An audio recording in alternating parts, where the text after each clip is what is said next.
Assalamualaikum warahmatullahi wabarakatuh. Baik rekan-rekan sekalian, kali ini saya akan presentasikan tentang materi pekan ke-6, yaitu dinamika partikel part 2.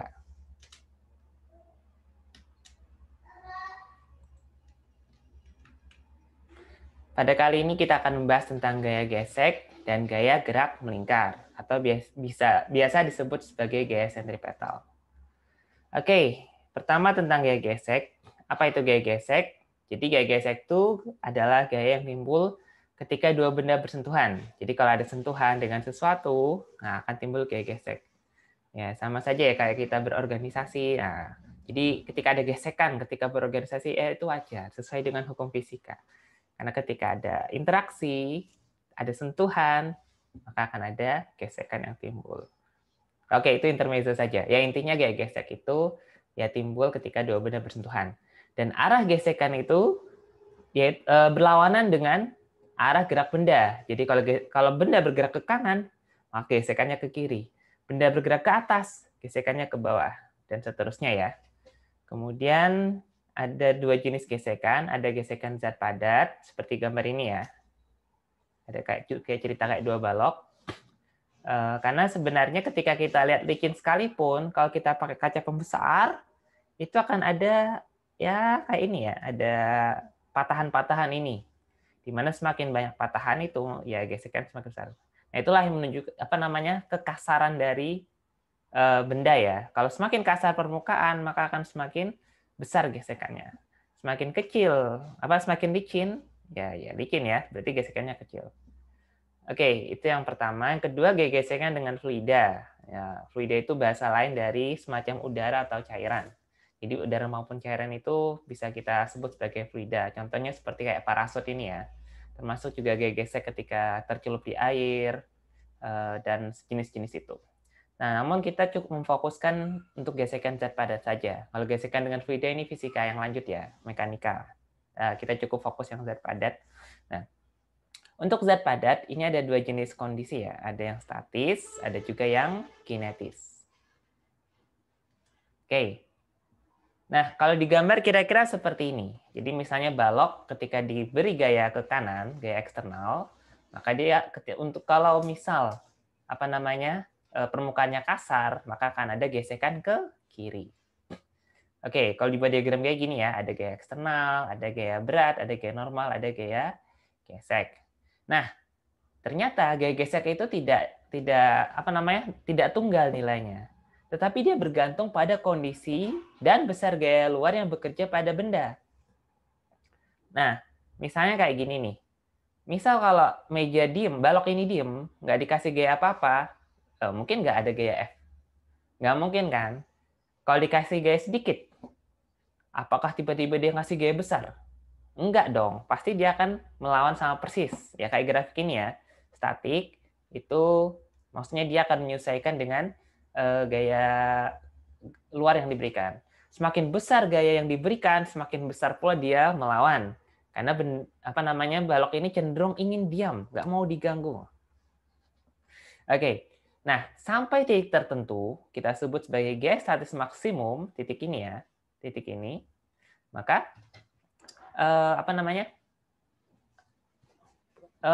permukaan lantai ini bisa melawan. Masih bisa melawan. Tapi ketika sudah persis lewat, dia sudah nggak kuat, udah lepas gitu. Maka pada saat itulah akan berubah menjadi gaya gesek kinetis. Dimana kalau gaya gesek kinetis itu besarnya sudah konstan ya, yaitu mu k kali n. Oh ya, mu ini koefisien gesek ya, yang ini bergantung dengan permukaan. Yang kayak U ini itu bacanya mu. Mu S itu saat statis, mu K itu saat kinetis, saat bergerak. Nah, tapi yang perlu jadi catatan adalah tidak selalu gaya gesek itu langsung statis maksimum gitu. Jadi jangan sampai mentang-mentang oh statis berarti gaya geseknya adalah langsung mu S kali N.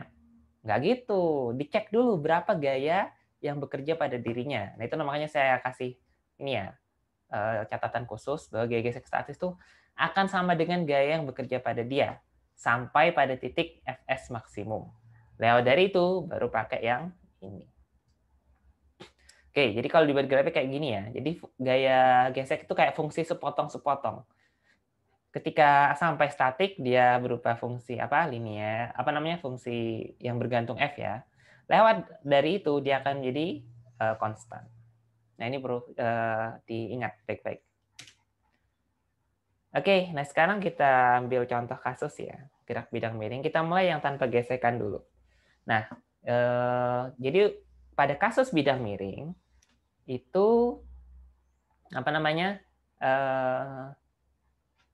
gaya bisa diuraikan seperti ini. Jadi gaya berat akan kita uraikan pada sumbu XY baru. Loh Pak, ngapain diuraikan tambah pusing? Ini justru biar mempermudah penyelesaian soal. Karena benda bergerak di bidang miring, maka lebih mudah kita membuat sumbunya berdasarkan bidang miring itu. Makanya sumbu X-nya tuh berdasarkan bidang miringnya. Gitu. Nah, karena kita pakai sumbu XY baru, makanya gayanya diuraikan. Di mana yang W ke sini itu MG cos, ini pakai trigonometri, nanti kalian bisa jabarkan sendiri. Sementara yang di sini yang arah sumbu X itu MG sin theta. Oke, ini ya untuk kasus tanpa gesekan. Nah, bagaimana kalau ada gesekan? Ya, prinsipnya sama saja sih, cuman ketambahan gaya gesek. Nah, tapi yang jadi catatan gini, tidak melulu benda itu langsung turun. Atau tidak melulu juga diam. Maka pertama kita cek dulu, berapa sih besar mg sin theta dan berapa sih gaya statis maksimumnya. Kalau mg sin theta itu lebih kecil dari gaya statis maksimumnya, yang tadi kita rumusnya ya, mu s kali n. Jadi gaya gesek itu ada dua yang menentukan. Yang pertama koefisien geseknya, yang kedua adalah gaya normalnya. Jadi selain permukaan, besar tekanannya juga mempengaruhi. Oke, nah nanti dihitung. Kalau memang mg sin theta lebih kecil dari fs, maka benda masih diam. Nah, kalau mg sin theta sama dengan gaya fs, maka benda itu tepat saat akan bergerak. Jadi masih draw gitu. Jadi antara gaya ke bawah dan gaya gesek yang melawan masih draw, masih seimbang. Maka masih diam. Saat mg sin theta lebih dari fs, maka saat itulah benda bergerak. Nah, ini untuk kasus ini ya, benda ini. Kalau misal ada gaya eksternal lain, nanti mg sin theta tinggal dirubah sendiri ya. Maksudnya tambah apa, tambah apa, tambah apa. Nanti tinggal dicek mana yang lebih besar, apa gaya statis maksimumnya atau gaya eksternalnya. Kalau besaran gaya eksternal berarti bergerak, kalau besaran gaya statis maksimum berarti dia masih diam. Nah, nanti kalau ternyata dia bergerak, baru pakai rumus hukum 2 Newton ini. Kalau ternyata gaya eksternalnya ke bawah, kayak kasus ini, nanti pakai persamaan ini untuk menyelesaikannya. F-nya nanti pakai mu k kali N. Ini nanti pakai FK sama dengan mu k kali N. Kalau sudah bergerak ya. Oke. Sekarang misal benda ditumpuk. Ya, ini kayak mungkin lagi ngangkut-ngangkut daripada kecapean bolak-balik, ditumpuk aja. Nah, yang ada jadi catatan ketika terjadi tumpukan benda seperti ini. Jadi ketika benda menumpuk, maka diagram gayanya menjadi seperti kanan ini ya. Pada benda satu, ya biasa ya, ada gaya berat, ada gaya normal. Nanti kalau misal ada bergerak ke kanan, akan ada gaya gesekan. Nanti saya kasih contoh soalnya. Nah, kemudian ingat, gaya normal ini adalah akselerasi. Jadi kalau biasanya kita pakai lantai, nah kali ini juga pakai permukaan balok. Di mana besar gaya normal yang diterima balok satu itu akan menekan gaya serupa kepada N2. Oke, sehingga ini ya, ini ada panahnya ini N12 dengan N21, ini sama besar. Oke, ini coret sedikit ya, maksudnya N2.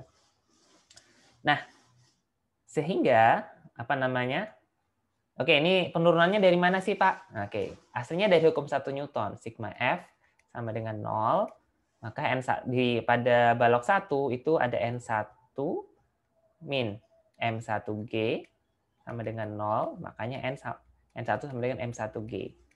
Sementara yang kedua ini, itu kan sama, aslinya dari sigma F sama dengan 0.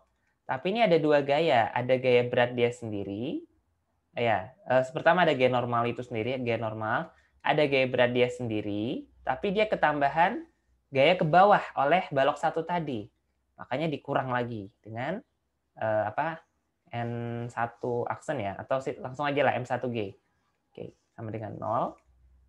Ini datang dari ini, gaya normal ini. Dari sini nih. Makanya N2 adalah W2 tambah M1G. W2 kan adalah M2G ya. Tambah M1G. Makanya jadi seperti ini. Ya, itu tentang menghitung gaya normal kalau benda bertumpuk.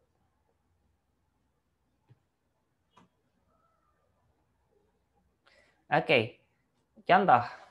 Misal ada balok A, masanya 10 kilo, bermasa di atas lantai, ditarik oleh gaya 80 Newton dengan menggunakan tali penarik yang arahnya mendatar, menggunakan tali, Oke, ya seperti ini ya. Nah, pertama kita gambar dulu. Ini kasus pertama ya. Kasus pertama itu cuma satu benda, cuman balok A. Ditarik dengan gaya 80 Newton, sudutnya 37 derajat. 80 Newton, sudutnya 37 derajat. Oke, maka kita uraikan dulu gayanya ya. Ada Fx, itu F cos 37. Cos 37 0,8 ya. Kali 0,8, jadinya 64 Newton. Fy, ini kita uraikan, jadi Fx dan Fy. Fy adalah F sin 37 derajat. 80 kali 0,6. Jadinya 36 Newton. Oke.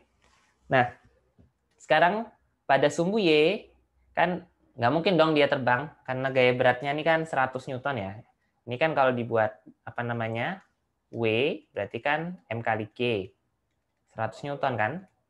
Ini kan jauh lebih besar daripada Fy kan. Jadi nggak akan mungkin dia bisa terbang. Maka dia pasti ya tetap di lantai. Maka berlaku sigma Fy sama dengan 0. Nah, untuk kasus pertama kan nggak ada tumpukan apa-apa nih. Berarti langsung aja. Fy.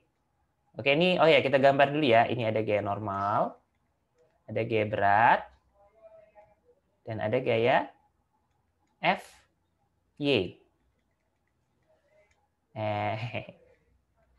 Maaf nih, nabrak sedikit. Nggak apa ya. Oke, Fy plus gaya normal min W sama dengan 0. Maka N-nya adalah W min Fy. Berarti 100 min 36 sama dengan 64 Newton. Oke. Sekarang kita cek gaya gesek statis maksimumnya ya. Fs max itu adalah mu S kali N. Berarti 0,6 dikali dengan 64. Nah, ini berapa nih? Oke, kalau kayak gini mau pakai kalkulator boleh lah. Karena kan di sini kan yang penting logikanya ya. Jadi silahkan teman-teman pakai kalkulatornya. Maka kita dapatkan 0,6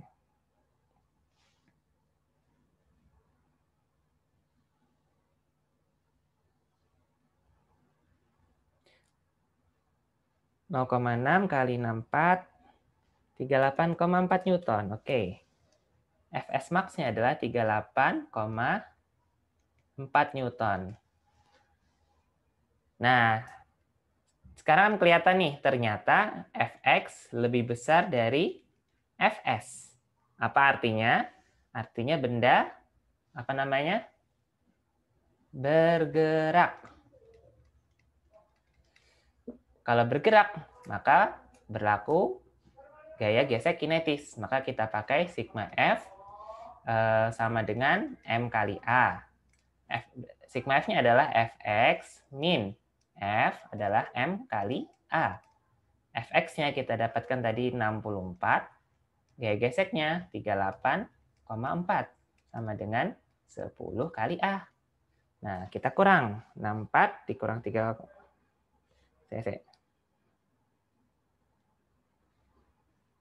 Kita dapatkan ini 25,6 Newton adalah 10A. Maka kita peroleh A-nya adalah 2,56 meter per sekon kuadrat. Ini untuk kasus pertama. Sekarang kasus kedua, ini ada tumpukan antara A dan B. Kita gambar lagi ya. Berarti ada dua balok nih.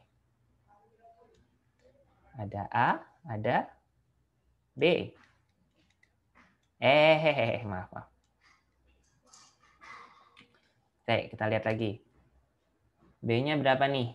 2 kilo. Oke, ini 2 kilo. Ini 10 kilo. Oke, tadi dari yang saya rumuskan tadi kita dapatkan bahwa gaya normal benda A adalah sebenarnya pakai sigma F ya, sigma F Y sama dengan 0. Oh ya maaf, tidak bisa langsung. Ini harus ditotal dengan sigma F Y.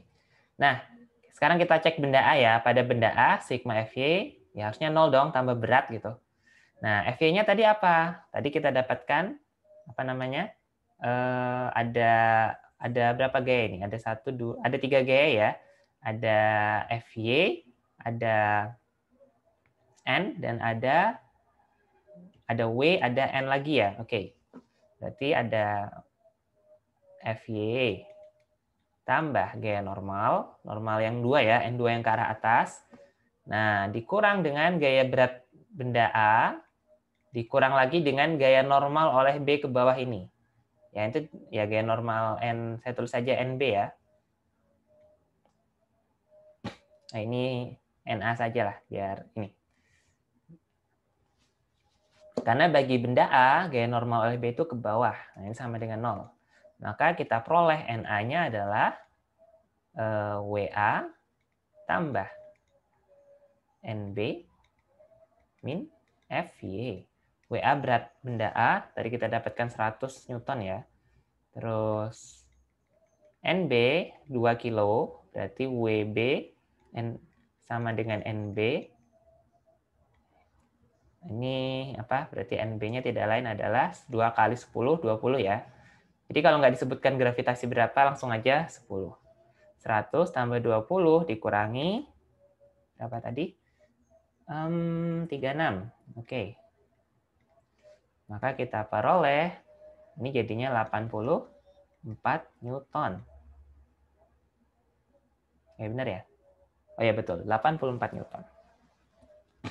Nah, sekarang kita cek ya gesek statis maksimumnya lagi ya. Fs max untuk kasus baru. Yang bawah, FSA ya, saya tulis FSA. FSA max sama dengan mu S kali N. Mu-nya tadi 0,6.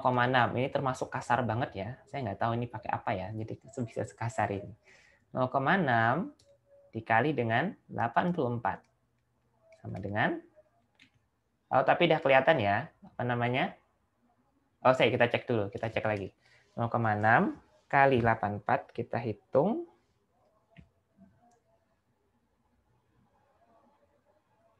,4 Newton. Oke, artinya Fx masih lebih besar daripada Fs max. Karena Fx-nya tadi kita dapatkan 84 Newton ya. Lebih besar dari ini, maka ini lebih besar dari 50,4 berarti benda bergerak. Jadi teman-teman sebelum mengerjakan hitung-hitungan harus dipastikan dulu ya, ini bergerak atau diam. Kalau sudah bergerak, baru kita pakai rumus sigma F sama dengan M dikali A. Kita ke benda A dulu, karena ini yang lebih mudah. Maksudnya datanya sudah komplit lah. Oke.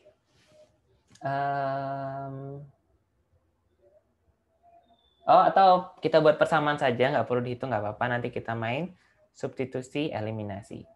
Nah, oh ya, pada sumbu X ini ada beberapa gaya yang bekerja. Saya gambar sini ya. Jadi pada benda A ini ada beberapa gaya yang bekerja. Ada gaya Fx, ada gaya apa tadi normal ya.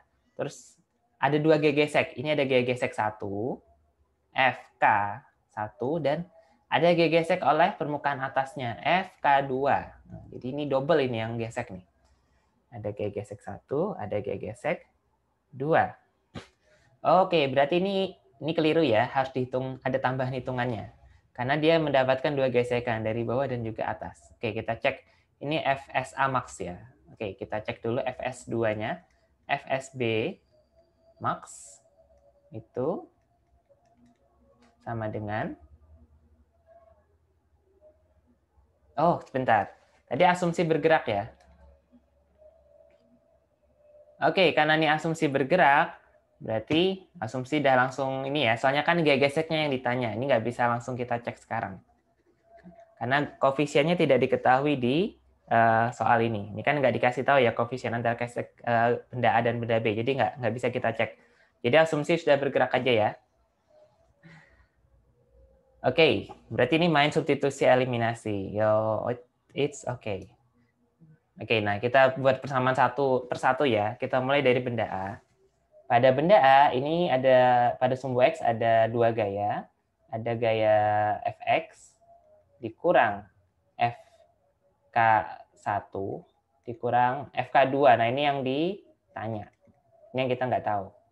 Sama dengan M1 atau MA kali A. Ini persamaan 1 ya. Kita masukkan nilainya. Ini tadi 84 dikurang. Nah ini pakai mu S kali N ya. Kita hitung mu K kali N 1 sama dengan, berarti 0, berapa tadi? 0,2.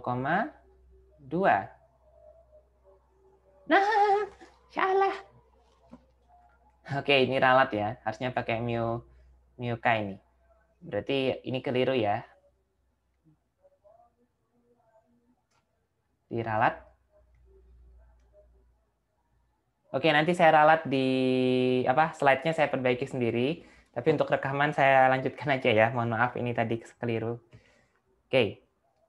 Nah, jadi itu pentingnya hati-hati ya. Jadi jangan sampai kita sudah mu S langsung. Enggak, ternyata harus dihitung geseknya. Ya, saya juga di sini bilang juga bahwa saya bisa salah. Jadi harus dicek juga gitu, mana yang keliru tinggalkan, mana yang betul ambil. Oke, kita hitung di sini berarti mu K kali N1. Mu K-nya apa nih? 0,2 ya. Oke, 0,2 kali dengan 50,4. Ini sama dengan 10,08 Newton. Oke, berarti kurang 10,08 Newton kurang FK2 sama dengan 10A. Ini persamaan 1. Nah, sekarang bagaimana dengan si balok B? Sama, ini balok A ya. Balok B, kita ganti pen aja ya, biar agak enak dilihat. Untuk balok B, sama. Kita hitung pakai sigma F ya sama dengan MA. Sama. Nah, sekarang pada benda B itu justru gaya geseknya ayo kemana? Masa ke kiri juga? Kalau ke kiri juga dia malah terpelanting ke kiri dong, nggak ngikut A. Ternyata gaya geseknya bagi benda B justru ke kanan FK, karena dia itu aksi reaksi juga. Bagi benda A, gaya gesekan antara A dan B itu ke kiri, karena B itu menghambat dia untuk bergerak ke kanan, makanya bagi A ke kiri. Tapi bagi B, justru karena dia bersentuhan dengan A itu, dia tertarik ke kanan, maka gaya geseknya ke kanan. Nah, ini butuh dicatat baik-baik ya. Sekarang kita hitung berapa besar FK ini. FK itu, itu yang ditanya ya, berarti ya biarin aja. Maka ini FK 2 sama dengan 2A. Ini benda B ya. Oke, ini persamaan 2. Nah, oke, ini satuannya kita abaikan dulu. Kalau sudah, kita eliminasi. Nah, yang mana yang dieliminasi? Atau substitusi, bolehlah. Kita substitusi ke sini ya. 2A ini kita substitusi sini. Berarti kan 5 kalinya ya. Berarti 5FK2 sama dengan 10A. Gitu kan? Kita substitusikan. Berarti kita lanjutkan persamaannya ya. Kita ganti tinta lagi biar gampang dilihat. Maka persamaannya kita lanjutkan. Ini saya kurangkan langsung aja ya. Jadi 73,92 min FK2 sama dengan 5 FK2. Sehingga 73,92 sama dengan 6 FK2. Apa ini? Tintanya kurang bagus nih. Erase.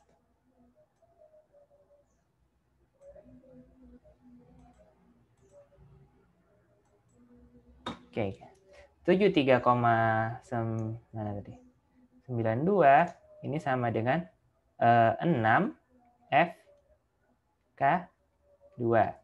Sehingga FK gaya geseknya tidak lain adalah 73,92 dibagi dengan 6. Ya, nanti hitung sendiri ya, dapat berapa. Oke, soal pertama sudah. Soal kedua, sebuah balok beratnya 100 Newton diletakkan di atas bidang miring dengan sudut kemiringan 37 derajat dan dihubungkan dengan balok lain seberat W. Katrol kecil yang licin, koefisien gesekan statik 0,4, koefisien kinetiknya 0,3. Berapa W agar balok bergerak ke atas dengan laju tetap? Oke. Nah, baik. Nah, ini menarik soal ini. Nah, kenapa menarik? Karena dia minta bergerak dengan laju tetap. Masih ingat teman-teman apa arti konsekuensi laju tetap? Berarti A sama dengan 0, berarti berlaku hukum 1 Newton. Yaitu sigma F sama dengan 0. Nah, ini jadi catatan. Oke, pertama kita buat diagram gaya dulu. Ini ada gaya berat, ini ada gaya tegang tali, ini juga tegang tali ya. Nah, di sini ada gaya gesek. Tergantung ya, mana soal yang mana. Kalau dia bergerak ke atas, nah tadi. Kalau dia bergerak ke atas, balok. Balok. Oke, kalau ini ke atas, berarti gaya geseknya ke bawah ya. Kalau bergerak ke atas, gerak ke atas. Ini kasus gerak ke atas dulu ya. Berarti gaya geseknya ke sini. Nah, ini ada gaya normal, ada gaya W sin theta. Ini W cos theta ya. Oke, nah ini langkah penting pertama yang harus teman-teman lakukan, membuat diagram gaya. Baru buat persamaannya. Nah, tadi kan udah dikasih tahu nih, benda bergerak dengan laju tetap, artinya sigma F sama dengan 0. Sekarang kita cek untuk beban B, berarti T min W sama dengan 0. Otomatis T sama dengan W, B. Berarti T-nya adalah, berapa tadi? Oh, itu yang ditanya. Oke, baik. Berarti beratnya WB ya. Oke. Nah, sekarang ke benda A. Pada benda A itu berlaku dua hal. Ini benda B. Sekarang benda A berarti sigma Fy sama dengan 0. Seperti biasa ya. Berarti langsung aja ya. N adalah mg cos theta. Nah, tadi kan dia bilang beratnya 100 Newton. Ya, berarti apa? 100 cos 30. 37 ya, biar gampang angkanya. Ini angka 30 tuh kurang cakep. Oke. Cos 37 itu 0,8 ya. 100 kali 0,8. Berarti 80 Newton. Oke. Nah, karena dia bergerak, kita pakai gesekan kinetik. Nah, sigma Fx sama dengan 0. Berarti apa namanya, T min F gesek sama dengan 0. T-nya ini adalah WB. Ini ya, tadi kan sudah ada keterangan ini. F geseknya mu K kali N. Kita tulis ini aja biar cepat. F K adalah mu K kali N. Berarti 0,3 kali 80. 24. Berarti min 24. Oh, ada ketinggalan. Sorry. W sin theta. Maaf, ketinggalan. Saya hapus saja biar nggak membingungkan.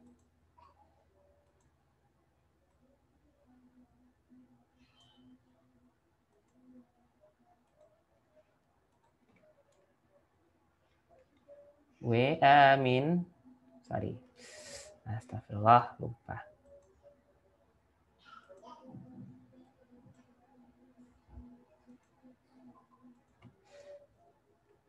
W sin theta sama dengan 0. Min 24 min 100. Oke, W sin theta. Berapakah W sin theta? 100 kali 0,6 ya. 60. Otomatis ya, sin 37, 0,6. Berarti min 60 sama dengan 0. Berarti WB-nya adalah 60 tambah 24, 84 Newton. Nah, ini yang pertama. Nah, bagaimana untuk kasus kedua? Pada kasus kedua, dia bergerak, bergerak ke bawah. Kalau bergerak ke bawah, berarti gaya geseknya ke sana ya. Oke, ini yang membedakan cuma ini toh. Kalau yang bagian sini sama insya Allah. Cuma dia naik ke atas. Nah, sekarang gayanya apa? Semua gaya sama, kecuali pada sigma F. W cos theta. Ini W sin theta. Oke, ini ada gaya tegang tali ya. Dan di sini ada gaya gesek F. Nah, yang lain sama, jadi saya persingkat saja langsung sigma Fx sama dengan 0. Nah, karena dia cenderung bergerak ke bawah, ya berarti W sin theta min T min F gesek kali ini sama dengan 0. Karena laju tetap, ingat laju tetap berarti hukum 1 Newton berlaku. Maka ini W1 ya, berarti 100 kali 0,6 min. T-nya tadi WB sama kayak kasus sebelumnya adalah FK-nya tadi tahu ya, FK-nya tadi nilainya sama 24 sama dengan 0. Maka 60 min 24 sama dengan WB. Maka WB-nya tidak lain adalah 36 Newton. Oke, ini penyelesaiannya.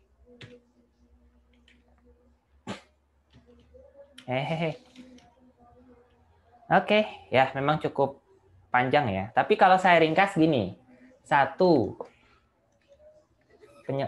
penyelesaiannya buat diagram gaya selalu seperti ini untuk soal-soal Newton. Terus buat persamaan Newton. Persamaan Newton, ya nanti kalau ternyata diam pakai hukum 1 Newton, kalau bergerak pakai hukum 2 Newton. Kalau satu benda, ya minimum 1 persamaan. Kalau 2 benda berarti minimum 2 persamaan. Kalau 3 benda berarti minimum 3 persamaan. Kenapa saya bilang minimum? Karena kadang dalam satu benda itu ada 2 sumbu. Jadi nanti tinggal sesuaikan aja. Habis itu baru substitusi eliminasi. Ya kuncinya ini. Dan ini butuh latihan. Ya cuma 2 sebenarnya, sigma F sama dengan 0 atau sigma F sama dengan MA. Kan ini. Nah, cuman ini yang jadi tantangan, challenge. Menentukan yang mana yang sigma F-nya. Nah, kayak gitu ya teman-teman ya. Sekarang bagian kedua, gaya gerak melingkar, yaitu atau kita sebut gaya sentripetal. Semoga teman-teman masih kuat nonton. Atau saya potong jadi 2 video aja ya. Oke, ini saya stop dulu. Oke, stop.